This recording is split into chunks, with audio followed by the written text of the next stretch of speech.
پس آنگاه زمین به سخن در آمد و آدمی خسته و تنها و اندیشناک بر سر سنگی نشسته بود، پشیمان از کرد و کار خویش.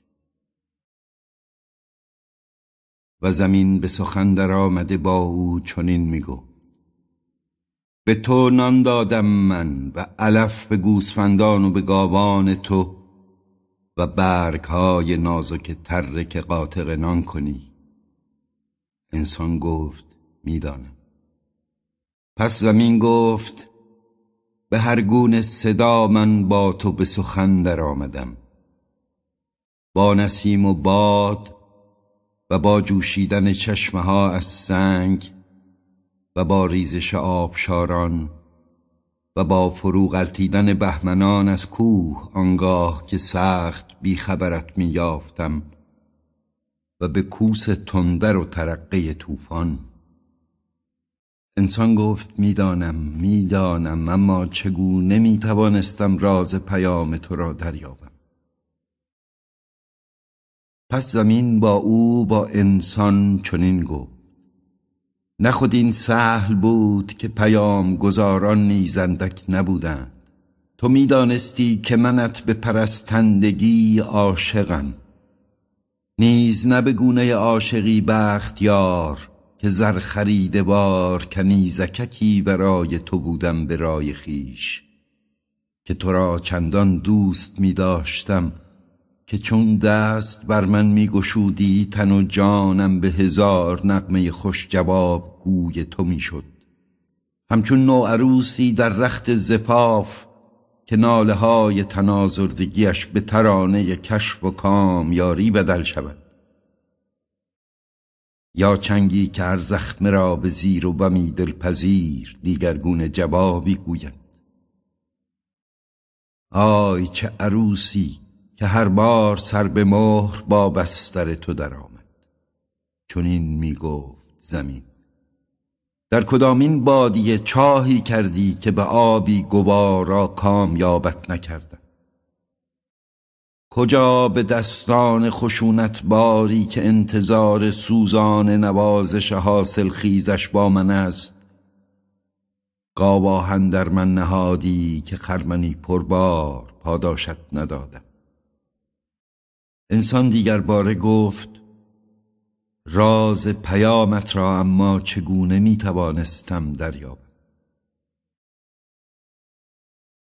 میدانستی که منت عاشقانه دوست می‌دارم. زمین به پاسخ او گفت: میدانستی و تو را من پیغام کردم از پس پیغام به هزار آبا که دل از آسمان بردار که وحی از خاک میرسد. پیغامت کردم از پس پیغام که مقام تو جایگاه بندگان نیست که در این گستر شهریاری تو و آنچه تو را به شهریاری برداشت نه عنایت آسمان که مهر زمین است. آه که مرا در مرتبت خاکساری عاشقانه بر گستره نامتناهی کیهان خوش سلطنتی بود که سرسبز و آباد از قدرت‌های جادویی تو بودم، از آن پیشتر که تو پادشاه جان من به خربندگی آسمان دستها بر سینه و پیشانی به خاک برنهی و مرا چنین به خواری درافکنی.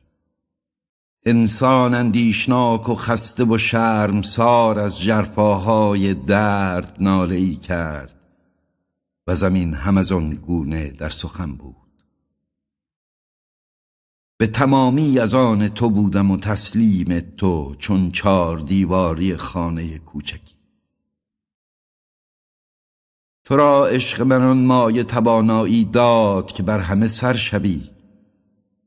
دریغا پنداری گناه من همه آن بود که زیر پای تو بودم. تا از خون من پرورده شوی به درد من دندان بر جگر فشردم، همچون مادری که درد مکیده شدن را تا نوزاده دامن خود را از عصاره جان خیش نوشاکی دهد. تو را آموختم من که به جستجوی سنگ آهن و روی سینه عاشقم را برداری.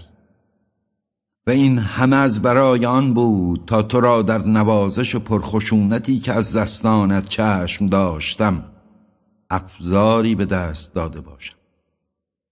اما تو روی از من برتافتی که آهن و مس را از سنگ پاره کشنده تر یافتی که هابیل را در خون کشیده بود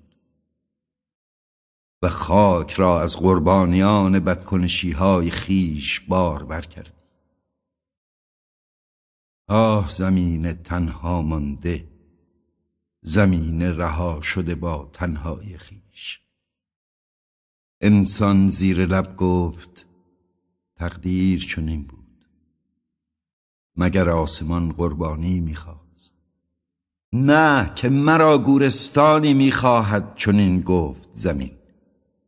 و تو بی احساس عمیق سرشکستگی چگونه از تقدیر سخن میگویی که جز بهانه تسلیم بی همتان نیست؟ آن افسونکار به تو می آموزد که عدالت از عشق بالاتر است. دریغا که اگر عشق به کار می بود هرگز ستمی در وجود نمی آمد تا به عدالتی نابکارانه از آن دست نیازی پدید افتد.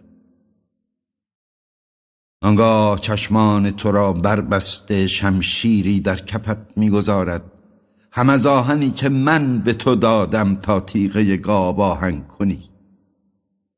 اینک گورستانی که آسمان از عدالت ساخته است.